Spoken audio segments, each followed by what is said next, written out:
I wanted to rewind almost a full year ago. This is an idea I had yesterday during the show. It hit me while I was talking about the no trade clause with Ted Leonsis and his involvement in giving Bradley Beal that. And I went, I wonder what he actually said a year ago about this. Like, what was the public comment? I should probably star that. Let's circle back to it tomorrow. And thus, it took me 30 seconds to go back in our archives because obviously we cut that very important piece of audio last year on this show. We were about 10 days into doing this show. The first thing that happened on this show, basically, we had Tommy Sheppard on show number 1. I asked him, are you going to give Beal the contract? And he was basically like, yeah. And then a couple days later, they do. They officially signed him to the extension. And ultimately, they hold a press conference. I think it was on July 8th. After signing him unofficially on the 30th, the moratorium ends on like the 6th. Woohoo, press conference, big celebration. Bradley Beal's going to be a Wizard for life.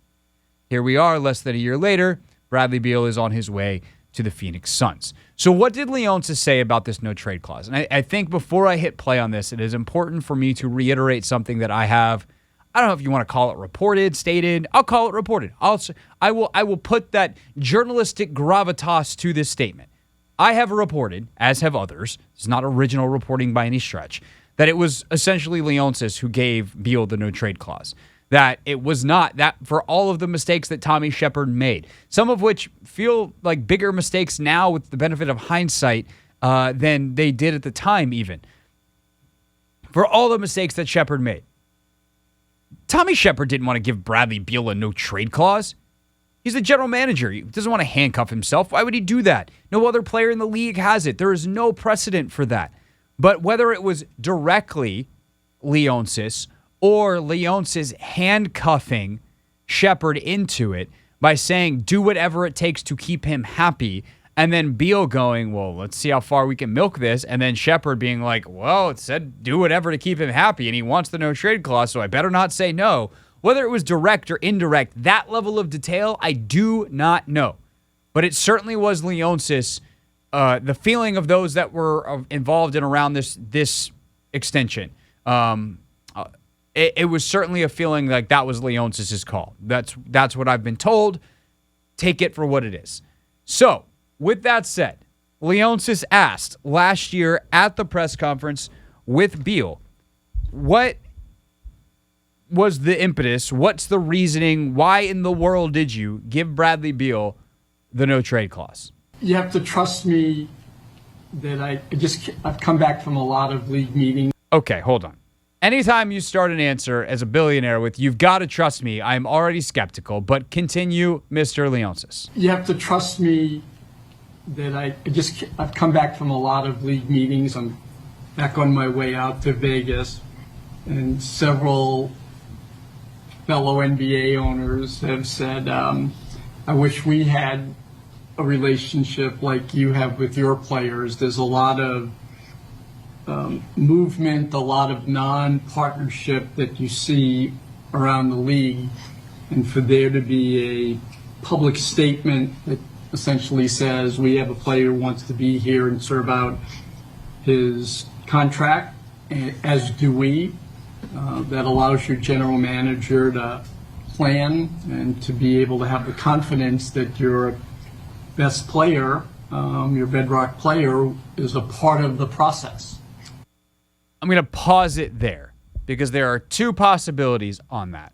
One, that is on some level genuine. And I've always thought Ted comes across as like a pretty empathetic, like real human being. So I tend to think that there is on some level a realistic something there to that I don't want to belittle. I don't want to, it's definitely not punching down. Like, I host a radio show. He's a billionaire who owns an NBA team. It's not punching down, but like, I don't want to feel like I'm taking pot shots at Leonsis, even though a lot of people in these seats do. And I've certainly probably taken a few over the years.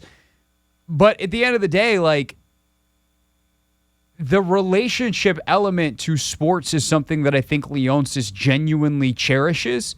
And sports would, for fans, be a lot better if everyone kind of acted that way. Because you could build things over years, which includes relationships with fans and like rooting for the same players, as opposed to this NBA that we have where 25, 30, 40% of the league, if not more, moves every off season.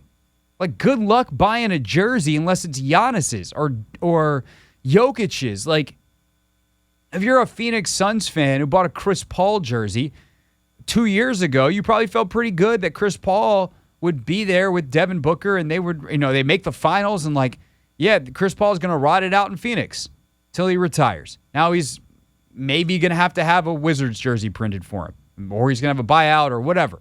If you're a Clippers fan, you might even get to use that old Chris Paul jersey that you put in the back of your closet.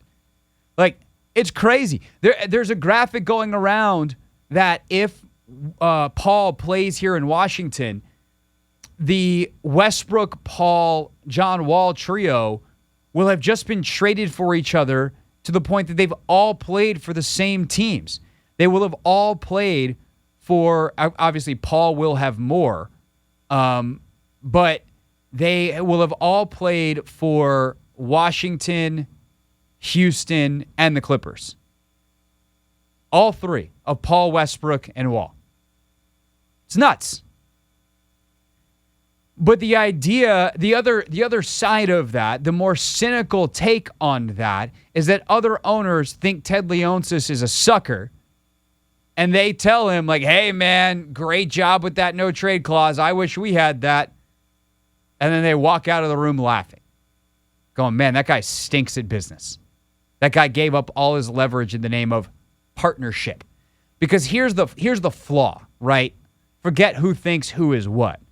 Let's just talk about the business. The business is you gave all of the leverage to Bradley Beal for nothing. Because he could still come to you and be like, I want out of here. And sure, you could enforce that leverage and be like, well, we don't want to trade you, so get out there and play. But that's not really how the league works. Star players force their way out, and they get their wishes because teams would prefer to not have disgruntled superstars that aren't going to perform at the high level and be poison in their locker rooms and all of those things. And so when Beal decides he wants out, you then can go like, okay, well, we'll trade you, but it ain't, and you can tell us where you prefer to go and we can try, but we're only going to do it if it works for us too. And in that case, even if Beal didn't necessarily, like if he would have preferred Phoenix but would have been okay with Miami, he gives them maybe a list, and then the Wizards can at least be like, all right, hey, here's what we got. We got a deal on the table from Phoenix. That's not really on the table, though. So I know that's where you want to go, but they can't offer us enough. Miami can offer us more. It's far from your wife's family, which is something that's important to you. So if you're willing to play for the Sacramento Kings, we like their deal. We'll send you to Sacramento. You get the choice. Sacramento, Miami. Which one you want? And you at least then have two teams bidding against each other, if not, 3 or 4 other. And if you wanted to be hard about it, be like, well, you said you were committed for 5 years. You wanted out. Tough cookies. We're sending you to Minnesota. We're sending you to, Boston. We're sending you to wherever. It's not how it went down. He said, I want Phoenix. Phoenix is the only spot. And the Wizards had no choice because he actually had the power. So the idea that Leonsis does this in the name of partnership instead of realizing that it was just bad business, and Beal, of all people, had no way to remote. I mean, Steph Curry doesn't have the leverage to do this. Because here's the thing. NBA players can sign for more money with their team that it would be letting them go, right? The incumbent team, than they can with a new team. So all you have to do is look at Bradley Beal, Stephen Curry, LeBron James, any NBA player, and go, and I'll use the Beal specifically in this case, and go, you want a no trade clause? Okay, fine. Negotiate it in a contract with another team who's going to pay you $50 million less. If you want to, if it's so important to you to be in control of your future, you go ahead, you hit free agency, and sacrifice the $50 million. And you want to know what not any of them is going to do? Sacrifice the $50 million. It's not going to happen. And so you already have the leverage to not force them, but push them back to the nest with which they would otherwise fly, a.k.a. back to you. And instead, with $50 million already in their offer more than any other team could offer him, the Wizards were like, oh, you want that too? Here you go. It was asinine then. The way it played out proved that. And the idea that this was in any way a partnership that allowed for quote-unquote long-term planning was either an entire misread of the situation and just a misunderstanding of how business is done in the league by Leonsis and Sheppard, or a farce messaging something to try to sell it when they just got their ass handed to them in a negotiation by Mark Bartelstein. Like, I hate that it's that harsh, but I don't know how to do a nice version of this. To me, that is the nice version of this. It was bad. They lost the negotiation. They got absolutely run over. And now we see a year later the results. This is the Hoffman Show on the Team 980 and the Odyssey app.